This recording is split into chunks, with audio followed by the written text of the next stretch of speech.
ዜናው በዝርዝር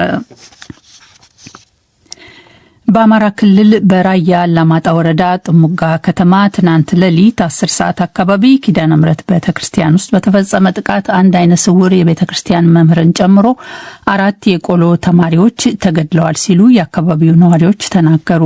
ነዋሪዎቹ እንዳሉት ቢያንስ 5 ሰዎችም ቆስለዋል። አንድ የአካባቢው ነዋሪ እርምጃው የተወሰደው በአካባቢው ላለው የመከላከያ ሰራዊት በደረሰ የተሳሳተ መረጃ ሳይሆን አልቀረም ሲሉ ለዶችቨለ ተናግረዋል። ትላንትና የፋኖ ታጣቂዎች ቤተክርስቲያን ላይ ያሉ ብለው ለመከላከያ ነገሩ።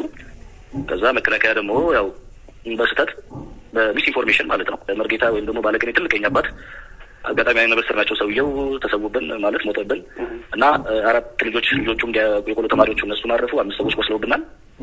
ሌላ አስተያየት ሰጪ በበኩላቸው በእርግጠኝነት ማን ጥቃቱን እንዳደረሰው መናገር ባይችሉም የመከላከያ ልብስ የለበሰ ታጣቂ ጥቃቱን ፈጽሟል መባሉን መስማታቸውን ተናግረዋል። እኚህ አስተያየት ሰጪ ከሟቾቹ አንዱ አይነ ስውር መምህርም ተማሪዎቻቸውን ሌሊት ሲያስተምሩ እንደነበረ መረጃው እንዳላቸው ተናግረዋል።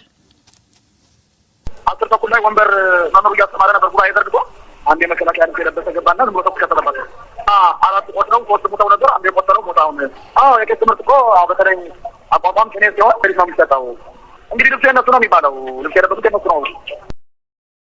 የሟቾቹ ስርዓተ ቀብር ዛሬ መፈጸሙን በቀብሩ ላይ የተገኙት አስተያየት ሰጪ ተናግረዋል። ዶችቨለ ስለ ጉዳዩ ተጨማሪ ማብራሪያ ለማግኘት ለአማራ ክልል ሰላምና ጸጥታ ቢሮ ኃላፊ ደሳለኝ ጣሰው ቢደውልም ስልካቸው አይነሳም።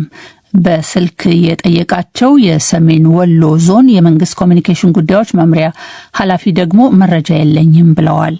እየተገባደደ ባለው የካቲት ወር የቀድሞ የኢትዮጵያ ርዕሰ ብሔር ዶክተር ሙላቱ ተሾመ አደባባይ ያወጡት የኢትዮጵያና ኤርትራ መንግስታት ቅራኔ በኤርትራው ማስታወቂያ ሚኒስቴር በይፋ ማረጋገጫ ማግኘቱን ተከትሎ በሁለቱ ሀገራት መካከል የተስተዋለው ውጥረት እንደቀጠለ ነው። ከዚህ በፊት ለአንድ ዓመት ዘልቆ የነበረው የኢትዮጵያና ሶማሊያ መንግስታት ውጥረት አሁን ሙሉ በሙሉ በረገበበት ወቅት በኤርትራና በኢትዮጵያ መካከል ያለው ዲፕሎማሲያዊ ግንኙነት በእጅጉ ሻክሯል። በሁለቱ ሀገራትም በኩል ለጦርነት የሚደረግ ዝግጅት ስለመኖሩም የተለያዩ መረጃዎች ይጠቁማሉ። የዓለም አቀፍ ፖለቲካ ጉዳዮች ተንታኞች ደግሞ ሁለቱ ሀገራት መካከልም ሆነ በቀጠናው አሁን ላይ በፍጹም ጦርነት መከሰት እንደማይገባውና ውጥረቶች በዲፕሎማሲ ሊፈቱ እንደሚገባ ምክረ ሐሳብ ይሰጣሉ። የአዲስ አበባ ወኪላችን ስዩም ጌቱ ዝርዝር ዘገባ ልኮልናል። አሁን ላይ በኢትዮጵያና ኤርትራ መካከል እየተስተዋለ ያለው ውጥረት አንደኛ መንስኤ ተደርጎ እየተወሰደ ያለው ጉዳይ የኢትዮጵያ የወደብ ፍላጎቷን በይፋ በአደባባይ ማሳወቋ ነው።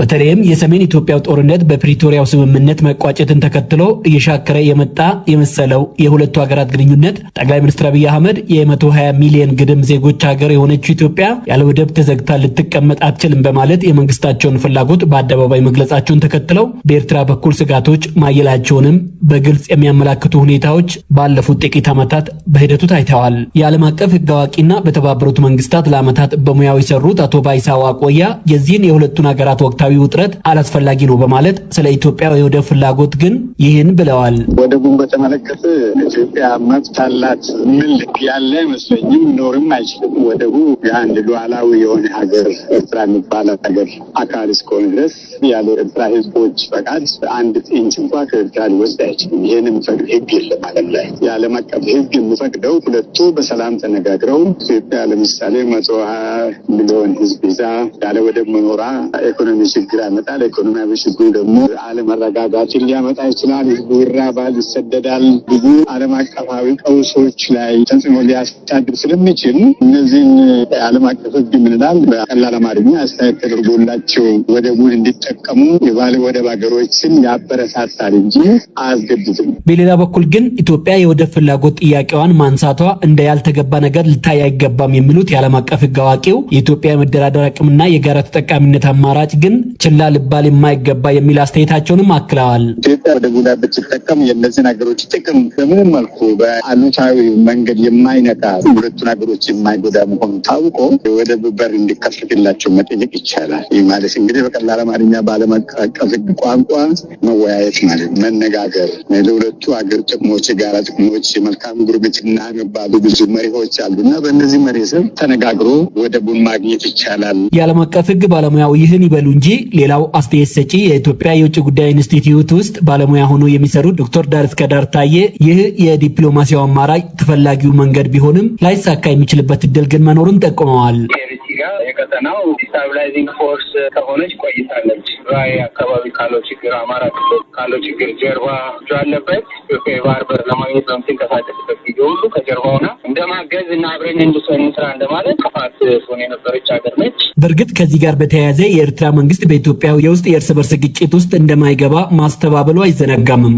በኢትዮጵያና ኤርትራ መካከል ሊኖር ስለሚችለው ግጭት በተመለከተ አስተያየታቸውን ለዶይቼ ቬለ ያጋሩት የዓለም አቀፍ የህግ ባለሙያው አቶ ባይሳ ዋቆያ ግን አይሆንም ብዬ መደምደም አልችልም። ሙሉ በሙሉ ግን ይከሰታል ብዬ አላምንም። እንዳይከሰት ግን ማድረግ አለባቸው ሁለቱ መሪዎች፣ የሁለቱ ሀገር መንግስታት ማለት ነው።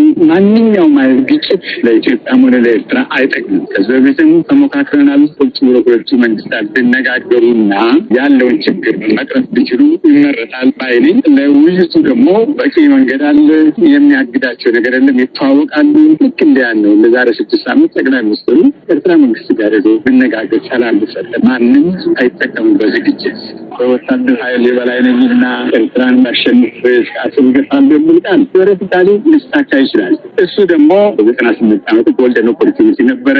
እሱ ደግሞ አልፏል። ሁለት መንግስታት ከተነጋገሩ ካወሩ የፈለገው አይነት ግጭት ሊረግብ እንደሚችል ለምን የጦርነት ነጋሪት ይጎሰማል?